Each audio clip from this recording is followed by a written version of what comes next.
Hey everyone, this is StarCraft Dad, and welcome back to Season 3 of the Blizzard Online Ladder, and welcome as well to my final video casting as StarCraft Dad. That's right, I will no longer be casting StarCraft 2 games as StarCraft Dad, but rather I will be continuing to cast as CuePhoenix at my new YouTube website at youtube.com/GosuDad. At the new channel, you'll be able to find all of my old videos with some minor improvements, such as these banners on the lower right hand side, which say what kind of cast you're watching, and reminding you of where you found the video. Likewise, all of the two-part videos have been recombined back into one-part videos, thanks to YouTube changing their policy about their 15-minute time limit. At this new channel, I hope to be casting a few games from the CSL, the Collegiate Star League, from the replays that they have on their website. So hopefully you'll be able to see some casts of competitive StarCraft games, more competitive than the online ladder games that you've been seeing on this channel. And of course the biggest change you'll see on the new website, besides some of these more aesthetic things, of course, I guess this is aesthetic as well, but very importantly to you, is that I will be casting in glorious 1080p on extreme settings, as you can see right now. That's thanks in large part to a brand new computer that I bought from a friend of mine at an extremely good price. So thanks very much to Nate, also known as Branch Monster of the clan Poison Monkeys on Steam. I did not meet Nate on Steam. I am not an expert Counter-Strike player, but rather he's an old college friend back in the day when I was a much healthier and lighter young man. So getting into this game, this is Season 3 of Blizzard Online Ladder. In fact, this is the last, not only the last day, but the last evening. This game is being played at about 1 o'clock in the morning on the last night of Season 3. I am trying to break into the top 25 of my division. Right now I'm ranked 26, and probably about, I think at this point I'm about 2 games away from breaking into the top 25. So at this point I don't think I'm going to be breaking into the top 25. Winning several games in a row is pretty difficult to do. And as you can see, I'm also playing Protoss, which for the most of the rest of the season I've been playing Terran. And shortly before this evening, I suppose I should say, I decided to play random, and have noticed that Battle.net thinks random means you play a lot of Zerg and Protoss. And so as the night was wearing on and I was losing games playing Zerg, I decided, well, fine, I'm just going to play Protoss and try to get in a couple of wins before the end of the night.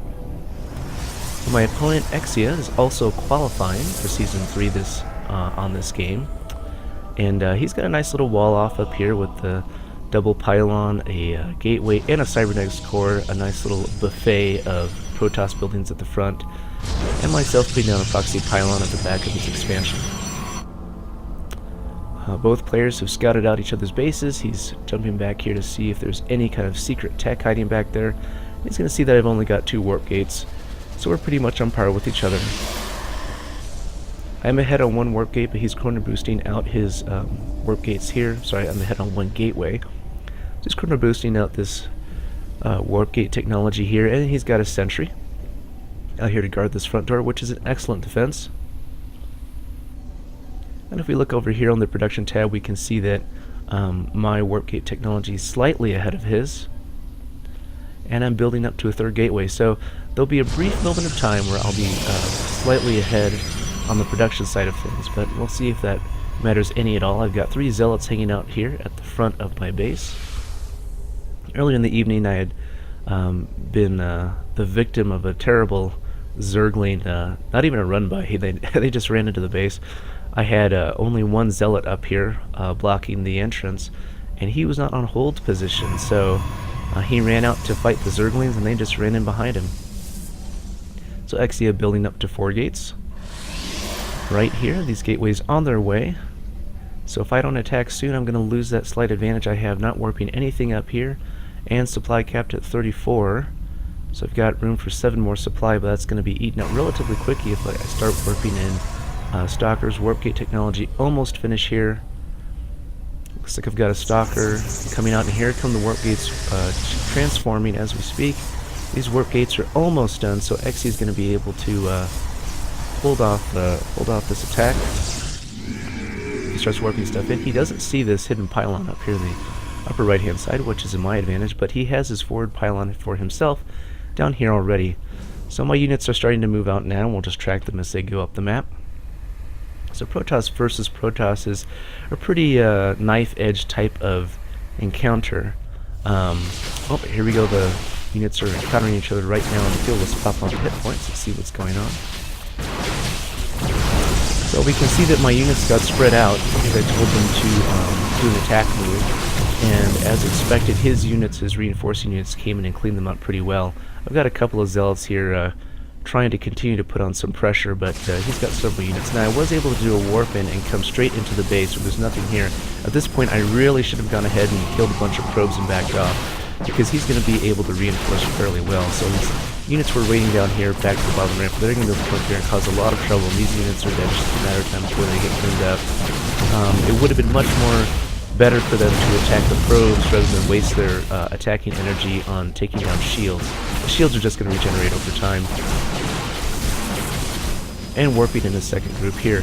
So at this point, this group is pretty good, but it may be good for me to hold back and try to get in another warping before I come into attack with these guys. This zealot is just having a cute little heyday down here on this pylon. We'll see if he's able to kill it. Sentry's going to get killed at the top, and oh! Okay, so now forcing engagement up here. Looks like hero zealot down here. Hey! He was able to take that out. These units are going to get cleaned up, and my probe, of course, you can see here, is heading home, as this pylon is probably not going to last. And that is the end of that little engagement, and at this point, Exia could probably putting down a replacement pylon. Oh, hey, the zealot is still alive. That is totally awesome. So, oh, he's not. No, maybe he'll take out a sentry. Come on. Oh, no, he didn't. So, at this point, Exia could expand safely behind this defense, and I've got a probe up here looking to put down a proxy pylon up there. Yeah, it's not bad. But at this point, Exia clearly in the lead with a good supply count. He's way up on the army supply, 28 to 14, so he's doubled. And he's got a nice little sizable army down here. Nice little, that's a nice army, period. And my army is smaller than his, and the warp gates are still charging up, so he's going to be able to come in and have basically a pretty minimal resistance here at the front gate, unless I'm able to micro very well, but I doubt that is going to happen. These three stalkers are not going to be able to do very much damage against this large group.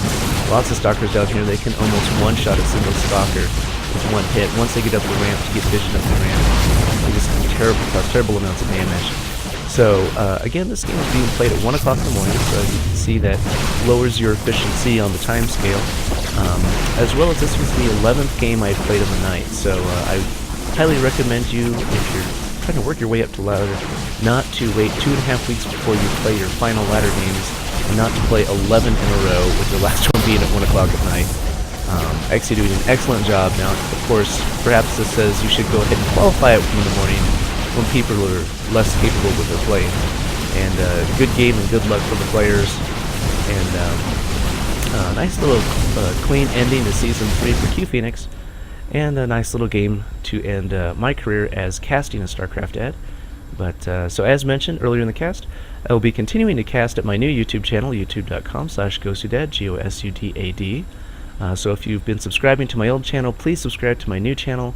And I'm looking forward to bringing you some more StarCraft 2 casting, both on the competitive side, hopefully from the games from the CSL, as well as continuing to cast games from my ladder, and hopefully doing some more Star Class casts, talking more explanatory and analytical into the games being played.